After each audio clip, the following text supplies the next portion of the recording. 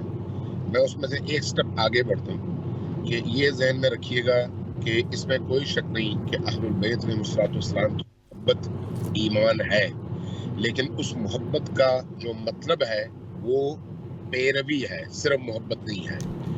محبت ہر اس چیز سے ہوتی ہے جس میں کوئی حسن، جس میں کوئی کمال ہو، جس میں ایسی کشش ہو جو دوسروں میں نظر نہ آئے. تو اس لیے اہل البیت سے محبت ہندو بھی کرتا ہے، اس لیے کہ اہل البیت اس قابل ہے کہ ان سے محبت کی جائے. ان سے محبت عیسائی بھی کرتا ہے، ان سے محبت سکھ بھی کرتے ہیں. اس لیے آپ کو اردو زبان میں بڑے بڑے شعراء ہندو ملیں گے، سکھ ملیں گے، حتیٰ دہری ملیں گے، جو اہل البیت میں علی کی فضیلت میں، امام حسین کی فضیلت میں، اہل البیت کے باقی افراد کی فضیلت میں کلام کہتے ہوئے نظر آئیں گے. لیکن یہ جو محبت ہے یہ فطری محبت ہے. اسلام نے جس محبت پر زور دیا ہے وہ اس فطری محبت کے ساتھ ساتھ اس سے اگلا قدم ہے، اور وہ قدم نبی پاک کی اس حدیث میں موجود ہے جس کی تائید علماء اہل سنت بھی اور علماء تشیع بھی کرتے ہیں، کہ نبی کریم نے فرمایا کہ انی تارکن فیکم الثقلین کتاب اللہ وعطرتی ما ان تم بہما لن تضلوا بعدی ابدا. میں تمہارے درمیان دو چیزیں چھوڑ کر جا رہا ہوں، ایک کتاب اور ایک میری اہل البیت. ان دونوں سے تمسک اختیار کرو. تمسک کا مطلب محبت نہیں ہے، بلکہ محبت سے اگلا سٹیپ ہے، اور وہ کیا ہے؟ مضبوطی سے پکڑنا. تو گویا قرآن کو آپ محبت نہیں کرتے قرآن سے، بلکہ قرآن پر عمل کرتے ہیں، قرآن کے مطابق اپنے آپ کو ڈھالتے ہیں. جو حکم قرآن کا ہے وہی حکم ان احادیث کی روشنی میں اہل البیت علیہ السلام کا ہے، علی کا ہے، فاطمہ کا ہے، حسنین کریمین کا ہے، اور آل نبی کا ہے. لہٰذا اہل البیت علیہ السلام سے جہاں محبت ان کے قرب کی پہلی سیڑھی ہے، مودت اگلی سیڑھی ہے، وہاں پر تمسک کامل ایمان ہے. اور اس تمسک کے نتیجے میں، اعتصام کے نتیجے میں، مضبوطی سے ان ہستیوں کو پکڑنے کے نتیجے میں انسان ساحل نجات تک پہنچتا ہے. لہٰذا جن لوگوں کے دلوں میں اہل البیت کی محبت ہے ان کو اس محبت کے ساتھ ساتھ مزید قدم اٹھانے کی ضرورت ہے کہ اپنے کردار کو، اپنے عمل کو اہل البیت علیہ السلام کے دیے ہوئے اصول کے سانچے میں ڈھال سکیں، اور دین کے احکام اہل البیت علیہ السلام کی تعلیمات کے آئینے میں آ سکے، اور دین کو قرآن اور اہل البیت کی روشنی میں اس کو پکڑ سکے، عمل کر سکے،